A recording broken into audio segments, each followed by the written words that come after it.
Fellas, we've had some pretty bad pay-per-views this year. UFC 302 was pretty bad, apart from the main event. The rest of the card didn't have a single knockout on it. UFC 301 was apparently one of the worst cards on paper, so I'm going to be trying to make the worst possible main card of a pay-per-view you can make in the UFC. One that is going to go down in history, and one that might actually reverse the stock of the UFC, and might actually somehow get negative pay-per-views. So I'm going to be making a main card of a pay-per-view that I think would be the worst possible pay-per-view you could possibly make. Now, there are some rules, because I can't just chuck a bunch of random fighters on this main card. So there's got to be a few rules. The first rule is it must contain a title fight in the main event.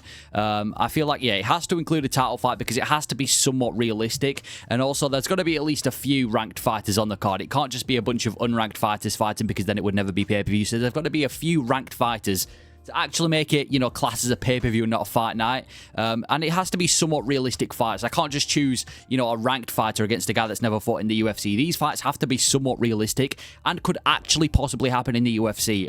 Hopefully not, but this is my least favorite pay-per-view you could possibly make, the worst pay-per-view you could make in the UFC, and we'll go in there with the main card opener, and it is Marcin Tybura versus Marcos Rogerio de Lima. This, in my opinion, is the worst main card opener you can make. Well, I'd argue that Marcin Tybura versus Alexander Romanov could be worse, but we've already seen that fight. It was terrible, right? Marcin Tybura, he's not a bad heavyweight. He's just really boring. Like, he doesn't have these flashy finishes. He's not the high... Well, I mean, I know it's ironic because he's coming off a first-round finish over Tuivasa, but he's good everywhere, but he's just not great to watch. He's not the funnest fighter, unless he's getting slept or he's fighting someone that, you know, is an easy win for him. He's not the most entertaining fighter, and I don't think it would be entertaining when you put him against Rogerio de Lima, who's very similar. Both of these guys are good fighters. They're good enough to make the rankings in the heavyweight division, which isn't saying much considering it's the heavyweight division. They're the best of a bad bunch. Well, the best of a bad bunch, which is fat heavyweights. This would be a terrible fight. I think it would be Marcin Tybura trying to pressure Marcos Rogerio de Lima against the cage.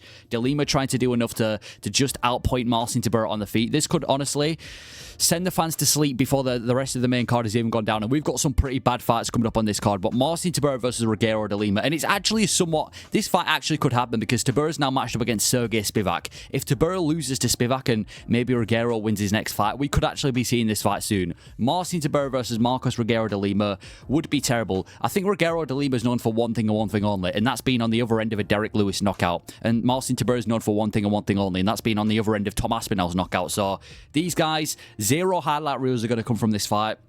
A fight that I hope we never see, and quite possibly one of the worst fights you can, you know, do to kick off the main card. And to be fair, you're lucky I haven't chosen any of the unranked fat heavyweights. Like, imagine I chose Martin Badai, or, you know, I don't know, some other unranked fat heavyweight, like Mick Parkin versus Martin Badai. That'd be terrible. But no, main card opener, Marcin Tybura versus Marcos Rogerio de Lima. I think this would be a terrible main card opener. But the second fight up on the card, we've just had this terrible fight. We need something that's going to get the fans interested in, you know, get the fans back interested in the card. And it ain't going to be this fight. Phil Rowe versus Alex Morono. Quite possibly, I just don't think there'll be any damage done in this fight. Alex Morono's last fight against Nico Price might have been one of the worst additions to a main card of a pay-per-view. That fight wasn't even meant to be on the main card of the pay-per-view. They decided to move that to the main card and move Jeltsin Almeida versus Romanov to the prelims. This fight would be horrible. Phil Rowe might be the most boring welterweight in the UFC. He had a fairly uneventful fight with Jake Matthews. He had an extremely boring fight against Neil Magny not too long ago as well. Phil Rowe is basically the Neil Magny, but without the skill. That is the way I see Phil Rowe. He's a decent striker. He's not bad when it comes to grappling, but he's just not interesting. He's basically allergic to highlight reels, and he's just not that good to watch, and he's just not that great. And Alex Morono, he just looks like... I just don't understand. He looks like he's incapable of damaging anyone. That fight with Nico Price... I don't know how this dude is still in the UFC. He looked boring. He looked terrible. Him versus Phil Rowe might be the worst fight on this... Probably on this list. Well, there's actually some worse fights on this list. But this fight, I hope this never happens. And it could actually happen because Phil Rowe's lost to Jake Matthews. Morono's lost to Nico Price. This could actually be a fight that we see. I don't think there'll be any damage scored in this fight. I think both fighters would look as fresh coming out of the fight as they did coming in. And I think this is probably one of the worst fights you can add to this main card. So, for the second fight up on the main card, I'm going to choose basically the Neil Magny without the skill versus Alex Morono, who's incapable of damaging a human being. And then the featured fight. This is going to be some people might call this a super fight. It's a trilogy. It's a trilogy between two fighters that have fought before. Now, one of them is in a different weight class, but we're going to have to adjust the weight classes to make this fight. And it is the fight everyone's been waiting for: Rose Namajunas versus Carla Esparza 3. I'm actually curious how much did the UFC stock drop after this fight was made? I think we've got to admit, this might be one of the... No, not might be. This is definitely the worst fight in UFC history. I remember watching this live. I believe this was after Chandler, KO'd Tony Ferguson into an oblivion, which was an amazing knockout. Not to watch as a Tony Ferguson fan, but it was a good knockout to get the main card going. And then we had this, which honestly sent half the fans to sleep. Rose Namajunas versus Carla Esparza 3. I mean, we've seen it before. I don't need to explain why this is a bad fight. Go and watch the rematch. Even the first fight weren't as bad as the rematch, but obviously Rose Namajunas is in a different division. I don't even know if Carla Esparza is in the UFC. I'm pretty sure she's been kicked out for inactivity, but good, because I don't think we need to be seeing this fight. Rose Namajunas versus Carla Esparza 3. Former title fight, former co-main event. Have it as the featured fight on this pay-per-view. It's a fight that nobody needs to see. Rose Namajunas, Carla Esparza 3, the trilogy, the super fight in women MMA. Have it on the featured fight of this pay-per-view. And then the next fight, this is a fight that, again, could actually happen soon.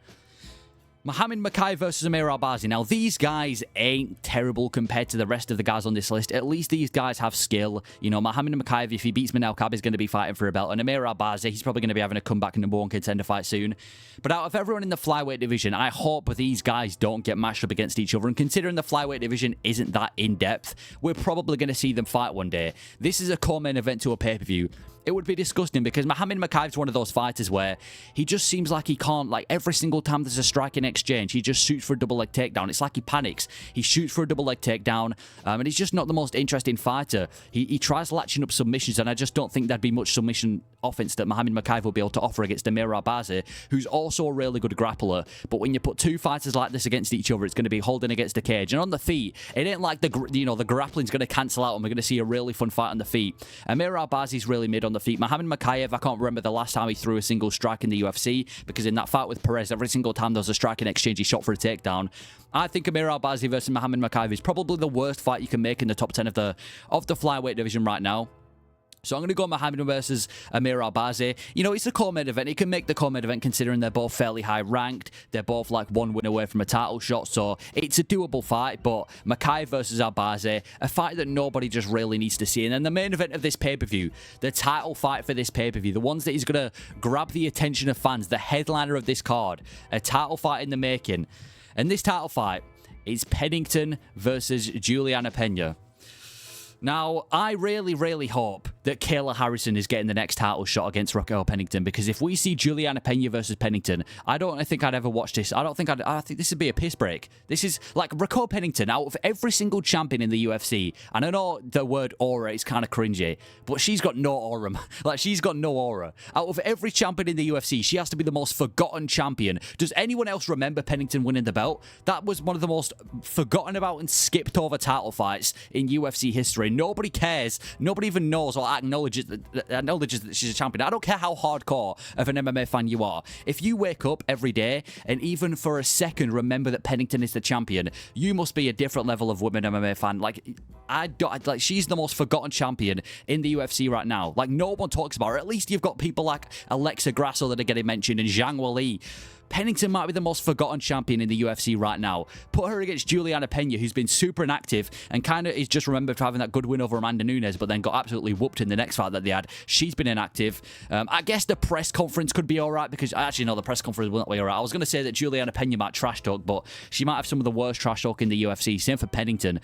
The press conference with the card will be dead as well. Yeah, Pennington versus Juliana Pena is a main event for a pay-per-view, a title fight.